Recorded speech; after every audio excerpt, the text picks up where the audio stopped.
So I'm going to turn it over to the panelists to introduce themselves in just a second. But topic we're going to cover today is ransomware. And as everybody, I'm sure in the audience knows, super hot topic. There's a lot of publications about it, issues in the news all the time. And so we have a lot to cover today.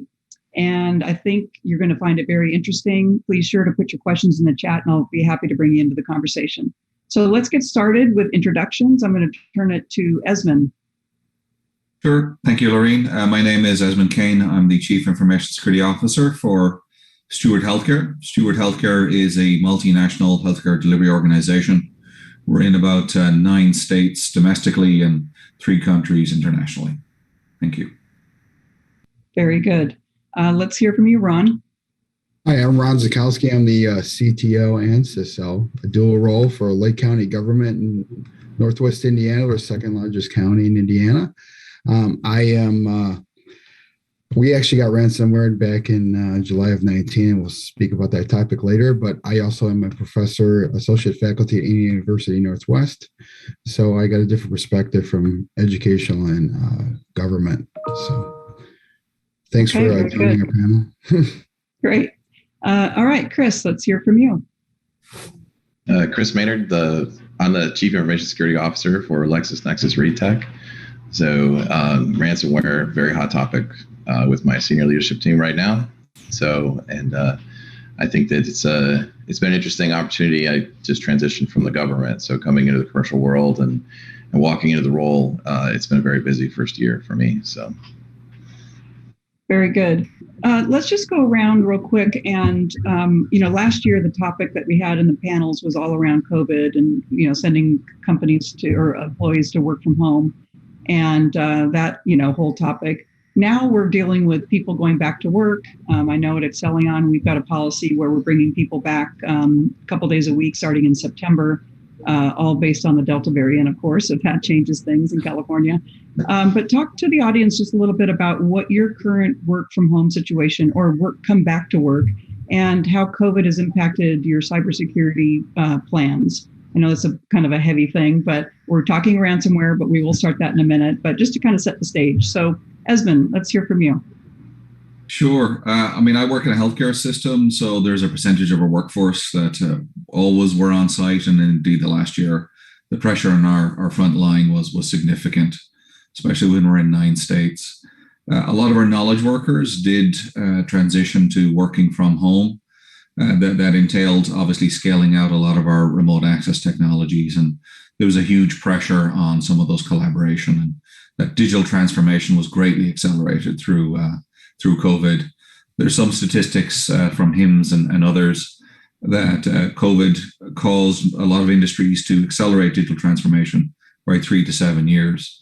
And I can certainly state that certainly our cloud adoption has increased significantly. And now when we look at this return to the workplace, the office, I don't think there is a business as usual or a previous normal is currently what we're going through. I think the new normal involves a lot more flexibility and an expectation of increased work from home. I think that involves a lot of simple logistics. Parking becomes a big deal pretty quickly. And we certainly will continue with this kind of Zoom or kind of Teams fatigue, and we'll continue to use these collaboration portals. And then just in closing, I think from a healthcare perspective, there's also been a huge digital transformation for our patients. So I do expect that to continue, and our patients' expectation is now that it's much more convenient. Typically, some of their PCP interactions are available on their cell phone and other kinds of solutions, and they're not necessarily having to show up and sit in a waiting room anymore. It's hopefully much more convenient. And again, that digital transformation is something we hope to continue to benefit the patient and indeed patient outcomes. Yeah, I just got notice from one of my healthcare providers that they are going to offer telemed, permanently now, which is fantastic from the patient side of things. I don't know about, securing everything on your phone and whatnot, but anyway, so it's obviously proving to be technology challenges, but also very convenient for the patients. Ron, let's hear from you and talk about that your cybersecurity plan and what it looks like from going back to work. Well, once COVID hit, we had plans. We were trying to go make a lot of people mobile as possible. But we actually, I run the court system, the courts themselves. So, you saw that funny character with the attorney that had the cat on it. We were scrambling for licenses, believe it or not. So we still have a hybrid approach. There's some cases that we handle in these courts that can't be handled through Zoom, because you may not know, but imagine that people feel more lax when they're on Zoom when they're in a courtroom. Some of the stories are like, the guy's laying in bed with his shirt off and talking to the judge. So, so it's pretty fascinating. Staff wise, we've had to, we cover probation for juveniles. We cover different types of cases. So it's still a hybrid. What we do find the positive aspect of it is our digital transformation, as Esmond said, has gone a lot faster. I think we've proceeded 5 years ahead of the game. We do find that people tend to attend court, believe it or not, instead of driving through traffic. I mean, we're pretty congested here because we're just outside of Chicago. So it might take people 45 minutes to get to a courtroom. So we've actually had more participation, so to speak. We do deal with parental termination cases, and obviously unmarried couples. So there's been a lot of transition, a lot of headaches, but we learned, those decisions that you make sometimes are good decisions, but usually what we rely on, at least I rely on, is those lessons learned decisions. And learning from our little minor ransomware attack, we had some things in place that make things a little easier. But I don't believe that we'll ever be totally in the buildings, because just from the participation factor, we have full screen TVs that we can do remotes in the courtrooms themselves. So it's pretty, it's become a challenge, obviously, but it's changed a lot of things for the positive, in my opinion. Okay, that's an interesting perspective. Chris, let's hear from you. Well, so for us, it was a huge effort to get everybody offsite. We have a large production workforce that actually come into the building and worked within the building as part of our contractual requirements. And so all of a sudden, we had to find a lot of equipment to send people home, get those equipment configured, get them out the door. Because I think we had literally a week or so to pack up most of the workforce. And it was that was like all that was happening right when I started. I was like, that's going to be a busy job. And but they did get everybody, we inverted the whole network, got everybody working from home.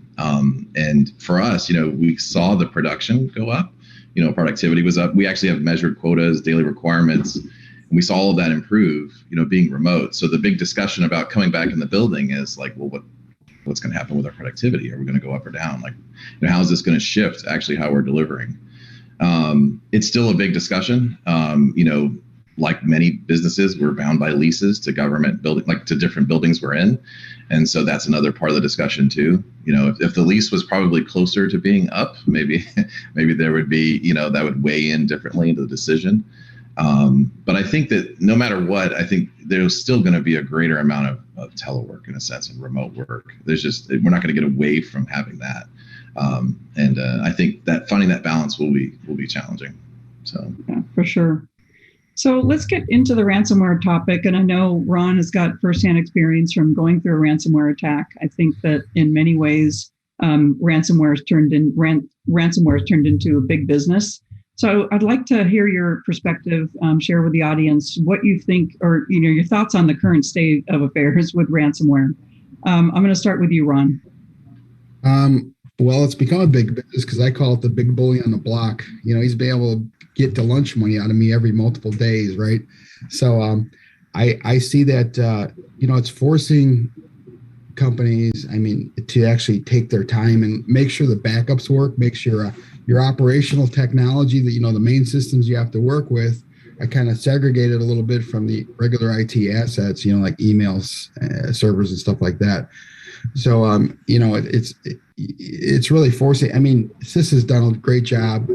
They now have their own website regarding ransomware. specifically by itself, but they're doing a lot of things that companies just basically ran out of resources to do, basically testing backups, disaster recovery plans.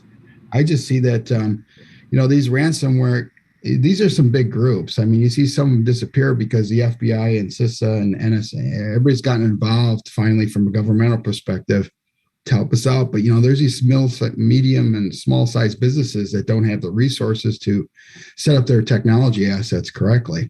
And they're relying on a lot of external vendors, and realize, in my opinion, a lot of companies just said, I want to be in the cloud, and they don't know why. A lot of companies are starting to rethink that approach and say, hey, look, I still want to have a data center so I can control some of it. Cloud, because if you're relying on one vendor to, and a couple vendors, then you're succumb to them. I mean, I handle the physical aspect of security here too, including access to the building and also video camera surveillance. And I tell you, none of that stuff's on the outside. And they, a lot of companies did that. You saw hacks into the actual video cameras for Tesla and Amazon. It's like, really? Why did you want to store that information in the cloud? So it's forcing companies to rethink things.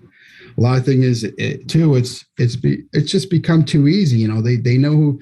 I mean, I spoke with a colleague that basically said that he knows this stuff and he got duped himself. I mean, these guys have access to all the scripts. They asked him if the $800, you spent $800 at Target. And next thing you know, he's like, oh, no, I didn't do that. Go ahead and fix it. They gave him they ran through the whole script, gave him a whole number and said, here's a reference number. So that he's smart enough to call the bank back and says, we didn't take your call. And they're starting to take the money out of his account as he speaks. He made the mistake because, everybody gets crushed in their daily lives, and gave him his password to his card. So it's like, really? So it's going to be big business for a while because they're making more money than we are. There's the one cartoon out there that says, I go to the board and ask them for $1 million for cybersecurity, but the ransomware guys ask 10 million, they cut the check. So, I don't think anybody really realized how this was a big impact. So it's just education. It's understanding how that it's not something we play around with, and you can personally get impacted. And there's going to be a lot of lawsuits. I mean, I work with all the attorneys. I saw that one just for University of Pittsburgh, 2.7 million the employees sued because their medical records were released out there. There's definitely lawsuits, class actions, and all kinds of things. Oh, they're all over the place. The ripple effect is incredible. Yes. Esmond, what is your thought on the current state of ransomware? Yeah, well, I agree wholeheartedly with Ron. A lot of this is around education and making yourself as aware as you can be. I learned from panels like these, and I thank Chris and Ron for sharing some of their expertise. There's also a really great one tomorrow with CISO Street with some of the three-letter agencies that I'm looking forward to. But I agree with Ron. Currently, the level of sophistications of the bad guys exceeds the level of sophistication of the good guys. The blue teams are struggling to keep up, and the bad guys are exhibiting big game hunting. Even if you're well prepared, they're taking you down. They have large teams. They're well monetized. They don't need to file a change ticket to have a firewall in place or to patch a system, right? They just take it down. They disrupt the business. They don't care. It's really a scorched earth kind of policy. Yes. And I'm very interested to see what the results are of the executive order and some of this increased level of agitation and communication at the geopolitical sphere. In particular, healthcare is one of those 16 critical verticals. We did see some action associated with Revo and after the Cna breaches. I continue to hope that will have some action, but I'm not going to wait for any action from the federal government because the bad guys are already all over us. When I've spoken to lawyers and I've spoken to three-letter agencies, the sheer amount and volume of ransomware is significant to the extent that it's even overwhelming our federal colleagues. It's overwhelming our legal colleagues. Indeed, our legal sphere was subject to one in December and January. So, I do think it requires defense in depth. I think it requires that back to the basics. But, to Ron's point, we were already running lean. It's hard to get all these things done. And usually the first thing I do when I work with an organization that gets hit is I say, you didn't necessarily do anything wrong. This isn't your fault. These guys are really good. And, when we're helping them clean it up and put the toothpaste back in the tube, hopefully we'll make sure that there's a more resilient organization in place after that event. I don't know how many more wake-up calls our organizations need. Hopefully people are taking action. Hopefully they're putting in these controls, they're hiring right, they're retaining their good staff. If there's been one rainbow or a pot of gold at the end of the rainbow of COVID, it's that hopefully you have resources that you can hire everywhere across the country now, that remote access is much more predominant in the workplace culture. So, those are some of my thoughts. Very good. Thank you. Chris? Well, thankfully, I haven't dealt too much with ransomware in my current role, but I know previously as an investigator, I did when I worked for the government. There was many cases where companies were compromised. And at first it was like, oh, well, if you have backups, then you're good. And you can see that how we progress, because now they're replicated, the malware gets replicated, or maybe they take their time, so it gets all the way into your archive backups. There's a lot of shift in how robust the software works, I guess is the way to think about it. I mean, even seeing some of the dashboards and the management side of some of these tools has kind of been, I was like, wow, I need those dashboards too, from my security tool.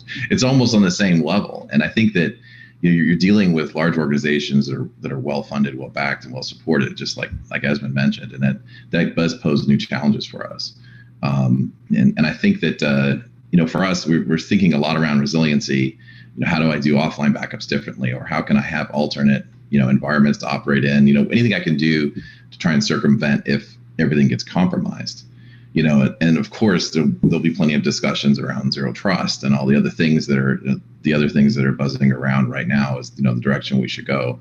And I think that if those things can be leveraged to help us, that's great. But coming out of COVID and asking for a bunch of money to redo our whole security stack, that's never a good conversation. So thankfully I'm well backed by my leadership, but you got to terrify them a little bit with the ransomware presentation. So it always works. Yeah, I mean, I think there's so much in the news these days about these incredible attacks. I think you've got a lot of that in your favor in terms of educating the board about what's going on. Yeah. I didn't have to read real far to get the statistics. Right. It's like, right. And I did throw out there. I said, hey, 20% of these people that pay, their data still gets stolen and sold on the black market, and then they never get unlocked. It's like kind of rethinking the idea of paying to get out of trouble. Because that definitely is driving a lot of this. Yeah, and that's a great segue into the next topic, to pay or not to pay. And I think, I've moderated panels before where the panelists have had big debates on either side of this question. So I'm interested to hear what you have to say, and I'm interested to hear what the audience has to say about this topic as well. So let's start with Ron and give us we lost Ron. So let's not start with Ron. Where'd Ron go? Let's go to Chris, and why don't you just continue on your topic with pay or not to pay? Well, I mean, I think when I spoke to my senior leadership, I know that we asked the hard questions. How would you pay? Are you ready to do this? What would it look like if you had to do it? And of course, everything in business is weighed against the loss, right? How much am I losing every day that I'm not running and up and running? We have very, very tight production requirements, quota requirements that are daily. So that being interrupted, that being impacted, there's a dollar value associated with that.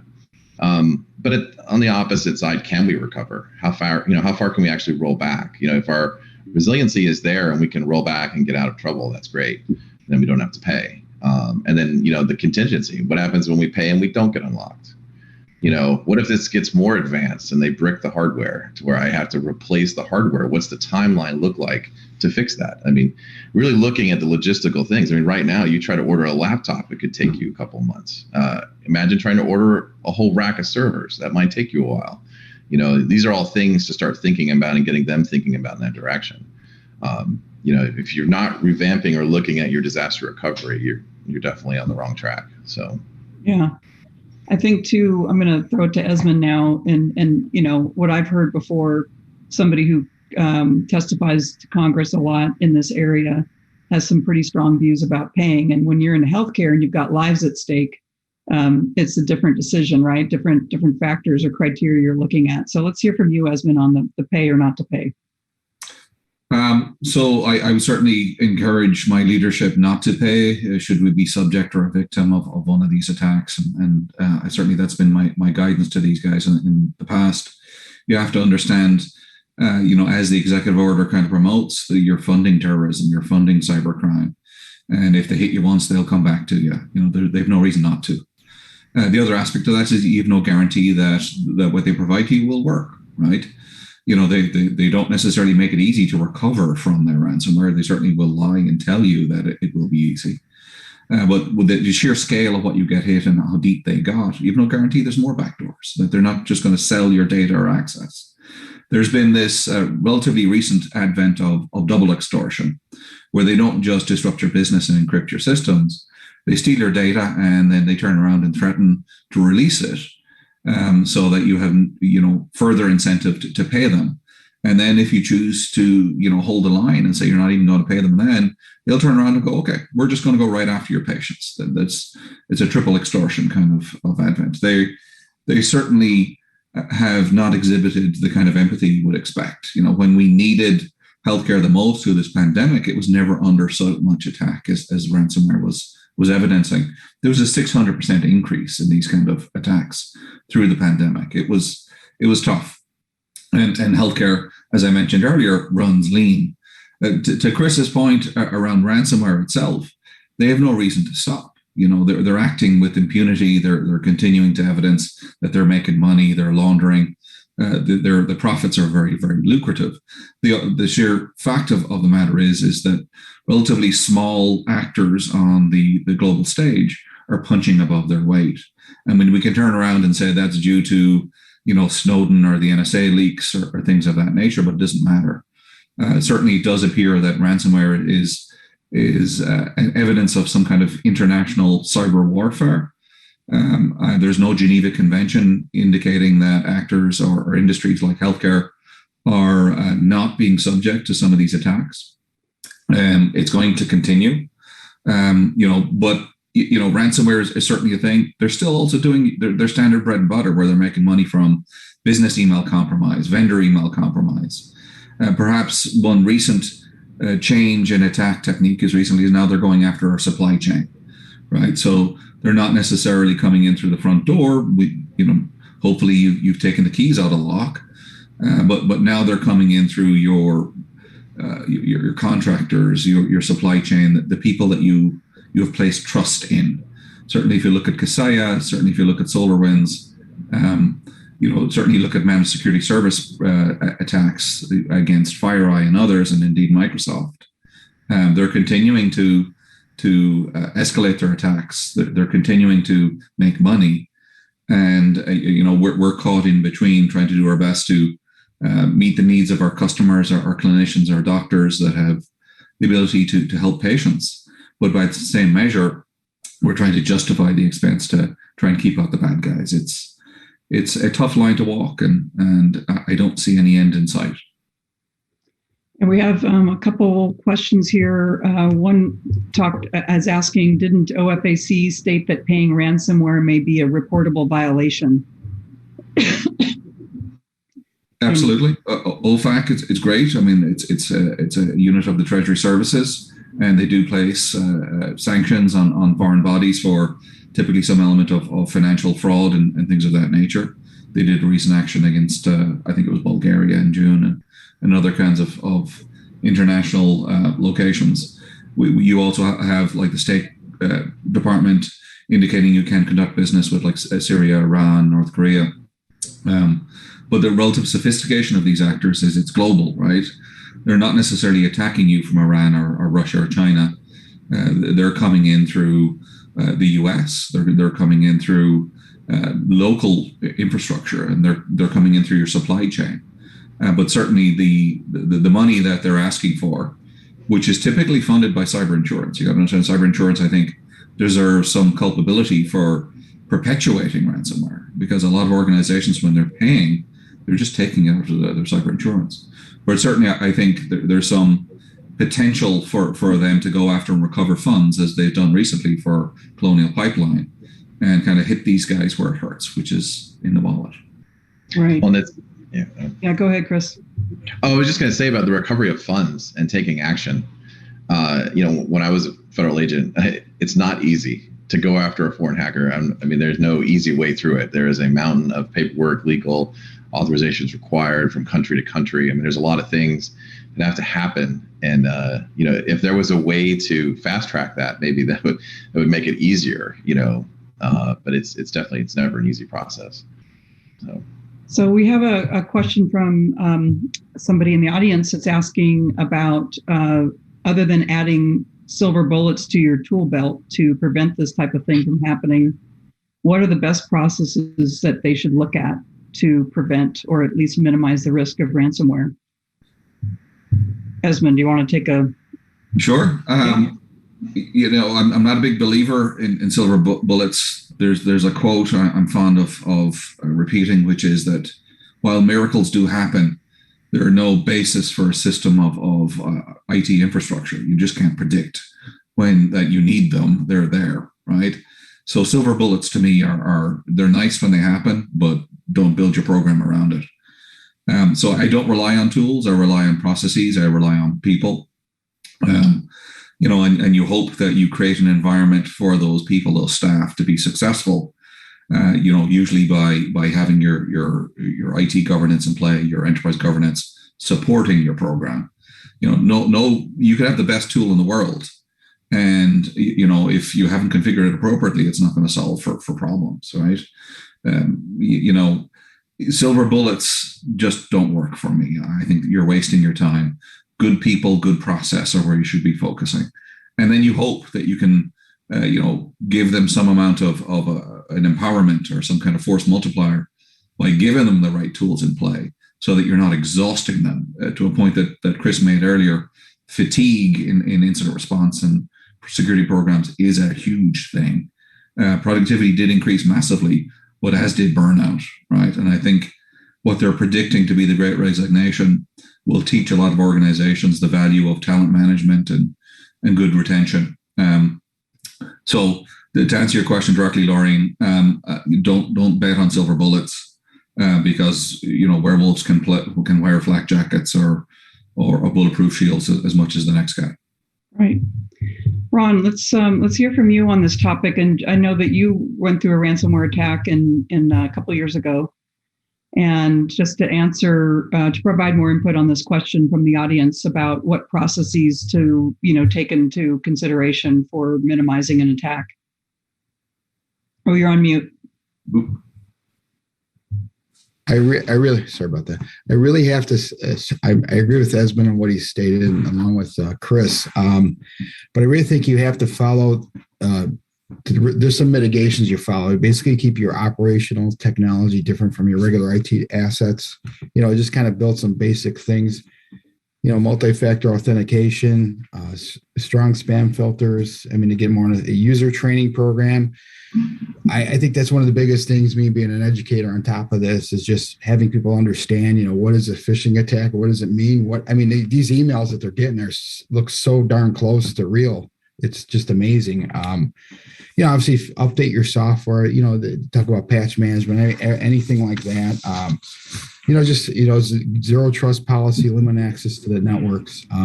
You got to follow the basic stuff and make sure the backups aren't on the networks. Make sure they're backed up and they're not anywhere that anything can infiltrate it. The best we can do is, as I say when I played ball, it's not like just a good defense, but you need a good offense now. So, and I think working together, as we come on these panels, we all meet each other and we say, it's about the threat actors have been banding together. Now it's our turn. They can take advantage of us for so long, but I think it's up to us as, not just the technology people, but also the business people understanding what the implications are. You can't click on anything. That's how it started with us. Somebody just clicked on, and they didn't do it on purpose. A lot of companies want to point the finger, you should have had this in place, should have done that. It's just the way it is. You run on limited resources, like I stated earlier. You just got to separate your networks. This might sound really silly, but none of this stuff was, as we've come to find out, none of this technology is ever designed to be online 24/7. That's why they keep putting patches in place for things. You just can't.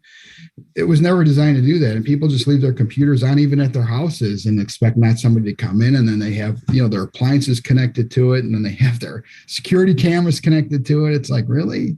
You got to think we're going to go in. We're basically for temporarily, I'd say my prediction the next 2 years, you're going to start pulling assets off of the, unlimited access and putting data out that, only limited amounts of data out there. That if they take it, it's too bad. I got my own data. There's a lot. I mean, I was in the wireless industry, and a lot of times we only had certain information that was live. The rest was all, it's kind of like mainframes did. They had a batch process, and all the stuff sat there for a while. So, some of the old methods of doing things might have to be redeployed again, just so that, we can have a little time to recoup, because these guys are really good, like Esmond said, and like Chris said. I mean, and look at all the paperwork the FBI has to file just to go after somebody. It's ridiculous. I mean, in reality. So it's I would say you just got to make sure, I know for sure. I mean, I did it myself. I mean, and not me personally, but I mean, my team, you didn't make sure the backups worked, it's like, really, you're supposed, but you run out of time, you're dealing with, you're trying to build a business, trying to acquire customers, you're trying to, come new markets you're exploring into, the systems can't adapt. You got new senior leadership team that comes in, wants to look at data a different way. You just, there's so many obstacles to doing it. You just have to rethink that, it's not like buying a Timex watch and changing the battery at your local grocery store. Some of this technology is pretty sophisticated. And we've made it so, look at our cars. I mean, geez, our cars, they got a chip shortage, right? You can't manufacture a car. So they're waiting outside the production lines. Like, really? I mean, take some of it was due to just a navigation system. We have to just rethink how we're doing things. Yeah. Not just trust everything. Yeah, for sure. So let's move on to the next topic, which you've all touched on a little bit, which is cyber insurance and how ransomware has impacted that. It's interesting that you say that they may be some, kind of adding to ransomware. And I know that there's been conversations around it, cyber insurance kind of restricting what technology you can put in and, what to pay and all that good stuff. So let's talk about that. Let's start with you, Esmond. Sure. I'll start with kind of your last point there, where you got a third party dictating elements of your security program. That smacks of compliance. That smacks of the fact that a lot of these big compliance drives, PCI, payment card industry being a big one, they haven't helped the problem. There hasn't been a big breach of a PCI vendor who wasn't already PCI compliant, right? So I'm not a huge fan of cyber insurance vendors showing up and dictating that you need to do X, Y, and Z. I understand what they're trying to get towards. There's been a mass exodus from the underwriter and the insurance market because the volume of ransomware is dictating all these payouts. And payouts are very attractive to some of your business leads who want to solve a problem. And understand that security is tough and it takes months and years, and they can get their ransomware decryption key in days and weeks. So I'm not a huge fan of that compliance program. I'm not a huge fan of some of these dictates or mandates that are coming down from cyber insurance, but I sympathize with what they're doing. But they're victims of some of their own success. The premiums have gone up. They're making a little bit more money, but they're paying out a little bit more because the ransomware market has exploded in complexity. But by the same mechanism, it's become relatively easy to get ransomware done. When you go with these ransomware as a service vendors, you can check a bunch of boxes and then bang, you've made an underwriter or insurer's worst day because they're going to have to pay off. And it's kind of not quite the scenario you deal with on a day-to-day basis where you have a fender bender and you have a conversation about, is this the time I'm going to use my car insurance or not? Do I want my premium to go up?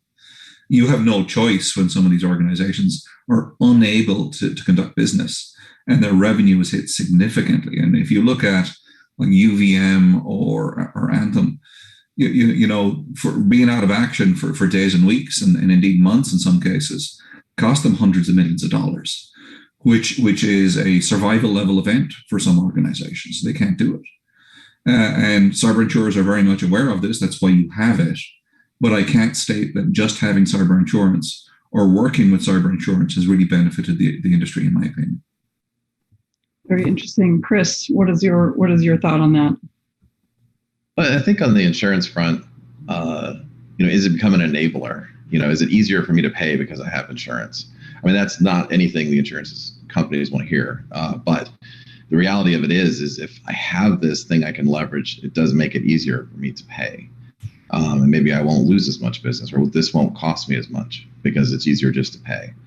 I don't, and I kind of agree on the compliance front. I mean, we've seen a shift in security already. We've had compliance requirements, we've had standards, all the way up to the DISA-STIG and the things the DoD does. All of those defense in depth, everything we do is a necessary thing, but it doesn't necessarily guarantee you're not going to be compromised. Someone will find a way around. It's a constant thing. If you put something on the internet, someone will find a way to get around whatever you do to protect it. It's just a matter of time. And I think that's why I've seen a shift, at least across the government before I left, towards cyber maturity. Like Esmond had said, it's like, how strong is my cyber workforce? How mature are they? How good are they at responding to these things? Because that will be a measure of how quickly you can recover as well. If you've got a workforce that has all the greatest tools in the world, but they don't know how to use them, it's not very helpful. I want to push that cybersecurity maturity model down upon my organization because I feel that that's a better way for me to measure the program as a whole. But I think that, I also worry too about these insurance companies. I mean, if this type of activity continues, how long can they sustain this? Cyber insurance has not been around as long as the rest of insurance. And I don't know financially, how can they sustain this? Or are we going to see like a skyrocket in premiums, or are we going to see, something that really starts to shift that industry around?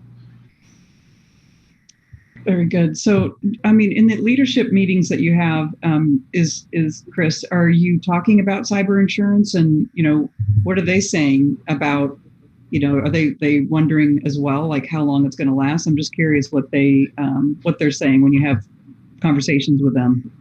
I mean, and next week, the plan is to bring some of those things to light a little bit. Actually, I've started the conversation about ransomware and the paying and all these things.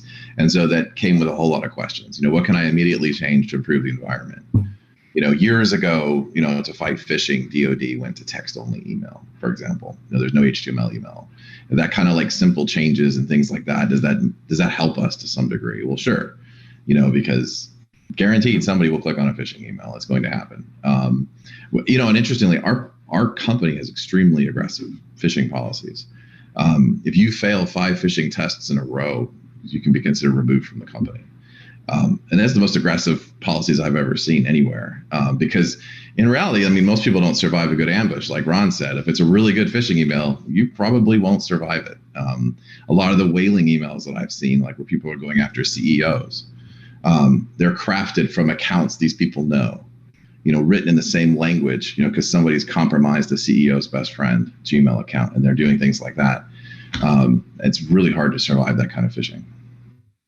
Interesting. Ron, what is your take on this? And then we've got a couple questions from the audience. Sure. I'm agreeing with both Esmond and Chris.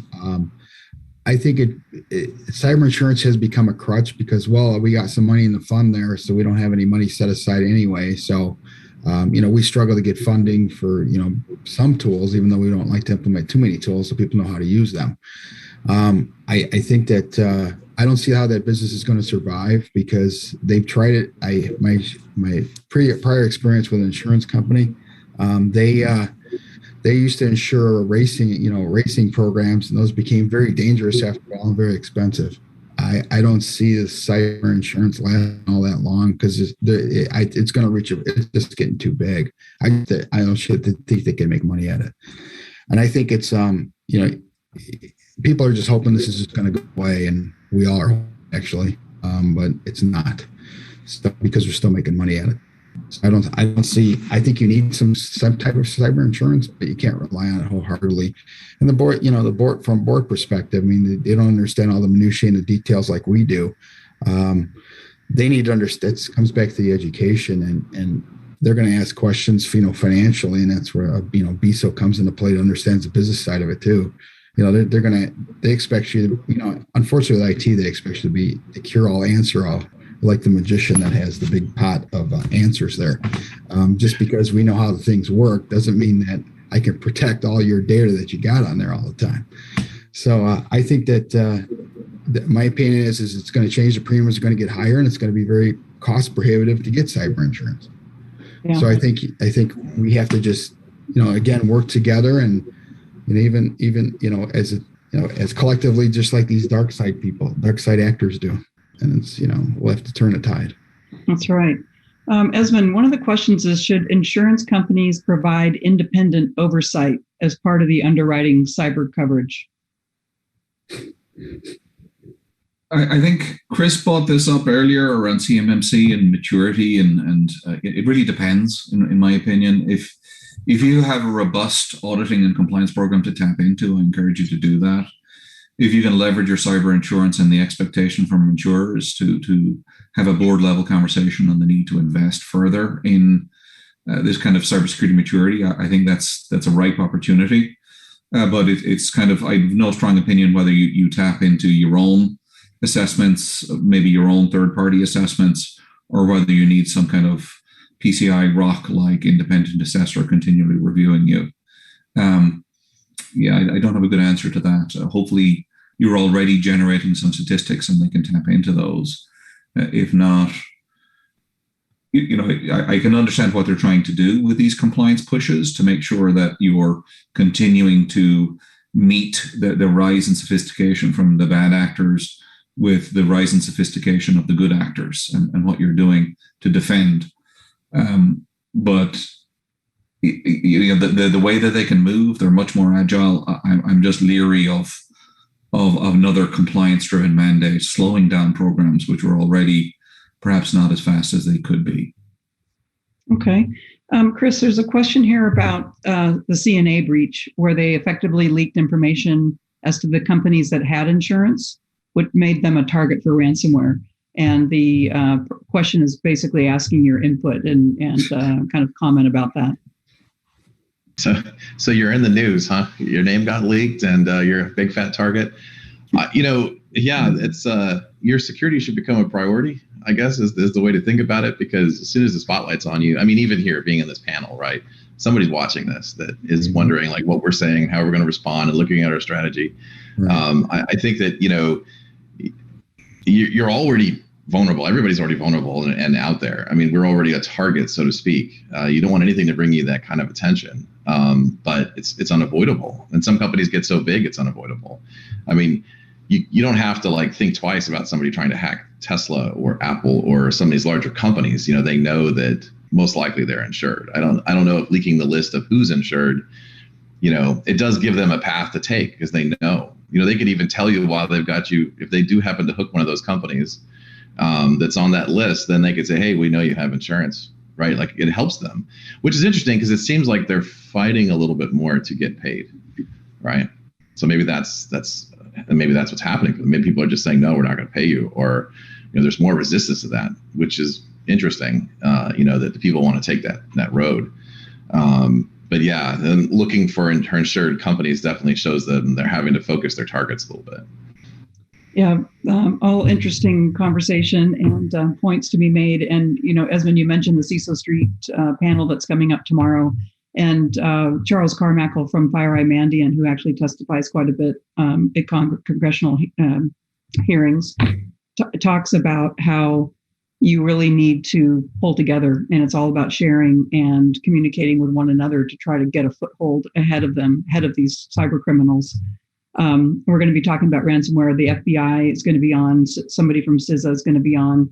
And, it's just going to be, it's interesting to hear all the things you're saying is what I'm hearing from them as well. And we've got to collectively pull together to get that step, kind of foothold ahead of them.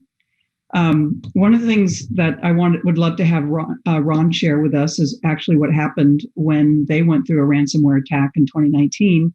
And if you could just kind of walk through your experience with that, and then we'll have Chris and Esmond comment, and then we'll go on to the next one. We've got about 15 minutes left. Okay.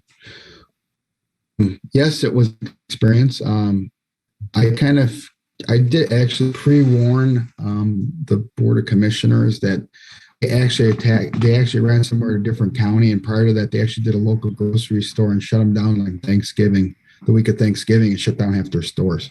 So I had a feeling that just by being aware of what's out there and networking, that said, we're going to be in trouble. And I warned them that another county got hit. I guess a shot over the bow, as I say, because they don't know what our capabilities are yet. They have no idea. So they'll try a small one out because it was a couple of years ago and they're figuring out what's going to do. So when they got, they basically sent an email out. Wasn't that sophisticated. A clerk was in the office early. She didn't know anything. She just clicked on it. Boom, there it is. I call within like an hour or two and says, we just been compromised. Nice. So I'm like, okay, so we basically obviously did all this. We'd done some work prior to that with making sure some of the backups were, we did some tests prior to that. That's how I got lucky. So they really only hit our IT assets. They didn't hit, took our email server down, basically locked it out. We didn't respond. Of course, we contacted the FBI, because we're working, the FBI office is right down the street since we're county government. So we got them involved, and all we did was basically disconnect everything until we could, basically do a forensic analysis of what happened. We had to contact it. We had cyber insurance, so we had the cyber insurance out, asking a ton of questions. So we were addressing that, but in the meantime, we started to bring up critical systems piece by piece, similar to the, the pipeline thing where they didn't get to the operational systems, but they got to the IT infrastructure. So we learned a lot from it. We just basically some of the basics I talked about before. And what we segregated some of our data, and I'm not going to say how or where, and so that we were trying to mitigate our risk as much as we can. But that was a learning experience. We didn't pay anything. I can release that. We didn't because we figured, well, a couple of days of email. I was actually some people believe that the email server actually went down because like, oh, I got a break for today, because you get 1,000, I don't know, I get a ton of emails a day, and a lot of other people do too. So it was kind of a nice break, and actually people learned to actually talk for a change, to be honest with you. They started communicating between departments, instead of sending an email or electronic correspondence. So there's a lot that, and users finally became aware that, oh, this stuff is real, it hit us in the backyard here, basically. So we ironically were talking to CrowdStrike at the time, and we thought that they were just staging. Ironically, they were staging a like a simulation of what would happen. So we didn't know for sure if it was real, but it was. So we obviously we did our best. I mean, we basically, it was a fire drill, so we just made it happen. So we've learned a lot of different things. We're doing the best we can, but I can tell you it's until you experience it, you don't have any idea. You don't know. You finally get a lot of communication between departments. So you're because we deal with the public too. So what data do they need? A lot of data itself, like the data integrity, like what's our core data? What do we need to protect and things of that nature. It forced people to really look at things a lot more differently. And, with government being the way it is, and we don't have a lot of staff, we've basically made people understand, how much resources we obviously outsource things to. So it's a hair-raising experience because you don't know what to expect, but we were able to do a scramble pretty effectively. So it also helps that we're involved in, we have Homeland Security here too, and we, with governmental agencies working together, it kind of helped us out a lot. So much that I can share it, but we just coming together as different teams and different expertise. It was a big help. Good. Esmond or Chris, would you like to comment on, I know that you at your organizations haven't gone through a ransomware attack, fortunately, but curious as to any comments about it. Esmond? Yeah, if I can just add a little bit to what Ron was describing there, the uncertainty when you're going through the first 24 hours of an incident, because you don't know how deep they got. You just got demands for money, right? So, it's very important at that point to get your 3-letter agencies involved, get your insurer, get your general counsel, get your board involved, so they understand kind of the situation report and kind of as that changes and you learn more, General counsels can be invaluable during this. They can engage with negotiators that can help you work with these, cyber criminals. And then when it comes to recovering, you have to understand a lot of industries have spent a lot of time recovering their data centers. And they might have RTOs and RPOs so they can get servers back live, or maybe they flip them to another vendor, or it comes live in the cloud, or they've got hardware snapshots, they've got Veeam backups, they're virtualized, right? That's great. But some of these bad guys go against your endpoints, your OT, and it can be much more difficult to recover biomedical devices or tens of thousands of workstations that your users are working on. The time to recover there can be incredibly prohibitive.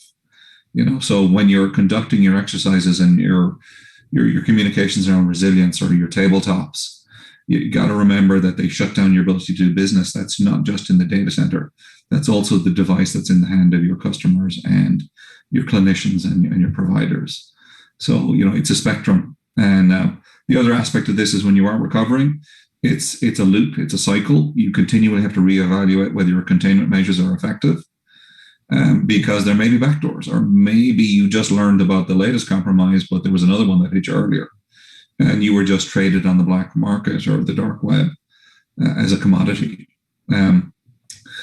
When they're hitting you or coming in through SonicWall was the latest infrastructure hit, but before that it was like Pulse, Juniper VPNs, and other kinds of ones. The other aspect of this is during COVID times, is they're coming against your endpoints and your workforce that are at home. So in the interests of making your users productive, you've split tunnels, and you only see the business data traversing your backhaul to your data center. And then your cloud native technology is going out directly to your cloud. So if somebody clicks on the wrong link, where is your infrastructure control now? Are you doing things at the cloud? Are you doing things at the endpoint? Are you doing things with like these EDR vendors like CrowdStrike, like Ron had talked about? So, there's a lot of things to do. And the bad news is you need to do a lot of them very well, because the bad guys only need to hit you once, and they'll hit you where it hurts. That's a good way to put it. Chris, would you like to comment on that? And then we're going to go to just kind of wrapping up so that everybody can have their share of giving tips on how to better prepare. Yeah, I think just a quick note that, like Ron has been said, I mean, like you say, if you haven't gone through it, you haven't experienced it. I mean, maybe there is a point of having some kind of assessment, or better yet, a test. There's no reason why you can't conduct some kind of at least a tabletop exercise around, hey, you just got hit with ransomware and the following systems are compromised.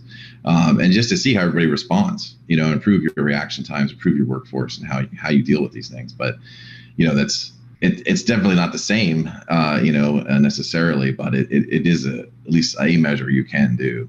There's many different kinds of assessments. Assessing controls is one thing, but like full-on red team pen testing is a whole nother. Or having crowd-funded, hacking events is even another great one. If I can launch 200 hackers at my organization and they can find every little hole and I can try to plug it, I mean, that's helpful. But it's definitely something that, that takes time. These are all things that take time to prepare and time to do. Yeah, for sure. I think, one of the things you said was you are a different organization after you've been hit with an attack. And a similar thing happened to Accellion in December and then again in January. And to your point, you've got to stay on top of it because you don't know how far they've gone, when they're going to come back again. And we are a different company after that, for sure. But, all the things that you've talked about, we've been doing, but also implementing, it's basically application whitelisting, patching applications, things like that, all the things that you've mentioned. So very important to do. And again, you become a different company after going through something like this. So let's close up here. We've got about 4 minutes. What can companies do to better be prepared for this to mitigate the risk? And I know that we've touched on a lot of that, but just kind of summarizing in terms of process, technology, communication, and culture. So what are some of the tips that you have? And and I'll start with you, Ron. I would say the education part of it, both for the board and the trust with those, understand that, this Ron, your connection is not great. So it's been, why don't we go to Esmond and then we can finish up with you, Ron. All right. Thanks for the softball question, Laureen. I think Ron was dealing it there. I think Ron mentioned. How did you do that with your mic? How'd you do that with your mic, Ron? How'd you do that? Yeah, it's a trick I'm not going to share. There we go. Offline, I'm going to do that. Yeah, okay. You're right about the softball. I saw it coming. Yeah, so Ron, I'll talk very quickly. I agree wholeheartedly with what Ron was getting towards there. Governance buy-in is hugely important here. Educating the thought leaders, the people that own your purse strings, are incredibly important. But also the people who answer to the business level risk, who are typically intolerant of the inconvenience that security entails. That's where you start. So I'm going to pause. I'm going to hand back to Ron because I think he was going to go elsewhere. Go ahead. Thanks, Esmond. I appreciate that. I think that the end users themselves have to have a trust with you too, to understand, and that they come to you for some kind of answers, in case something does happen. I've educated users on the actual use, their own personal thing, and protecting their own personal information, and reviewing their credit reports and things like that, so they can, just basic things, and I've blasted things out. And I think it's very important to do that, besides, doing the basics of technology, and then getting people, your end users, to rethink, instead of saving like 45 years of data on their computers, do they really need all that information, and offline it, really figure out what's critical. And if you had to work in a downtime environment, if the system was down, what else could you do in the meantime? And not to pressure anybody, but I think that there's, the manual processes that we might have to follow until the system can get back up. I think it's just important for people to understand that, there's come a reliance on a lot of technology that's just going to work all the time. And with the ransomware thing, it's kind of amplified the fact that it may not work all the time. We've relied on a lot of technology, and I think we've over-relied on it personally. I just think that it's, you can't rely, it's a tool. It's, Esmond has said, it's just a tool. You can't rely on your tools a lot. It's usually people and process that make the difference. So we can always do a workaround. You can always find a way to make it happen. It's just, you may not have the tool that you're used to using. So. Sure. Very good. Chris, just final couple minutes here. Support your CISO. No, I think I'm going to plug the CISO there a little bit. Thank you. Thanks for that, Chris. We have an obligation as CISOs to speak the language of our senior leaders, right? I can't go in there with all the threat intel and all the vulnerability lists and everything else. That's not going to explain anything to them. Speaking more to what they understand from business impact and costs, things like that, helps from the business side to get them in your corner, so they understand the reality behind the risk. And I think that's definitely been something that that's part of. You got to get the senior leadership involved and on your side. I agree with both Esmond and Ron. The other side of it is the culture of your people. I mean, most of these attacks come through. A lot of them come through phishing, which is a failure on your security culture and awareness. The more you can ramp that up, we should be close to issuing, propaganda constantly towards our the entire company, the whole culture. They should just be constantly peppered with different information about cyber awareness, because I think that will help too, to prevent it on that end state. So. Yes. Very good. And that takes us to the top of the hour. We had a couple more topics to cover, but no time. I'm really grateful for everybody here on the panel. I know that you gave some really good information to the audience, and I thank you for that. So with that, we'll turn it back over to Kim.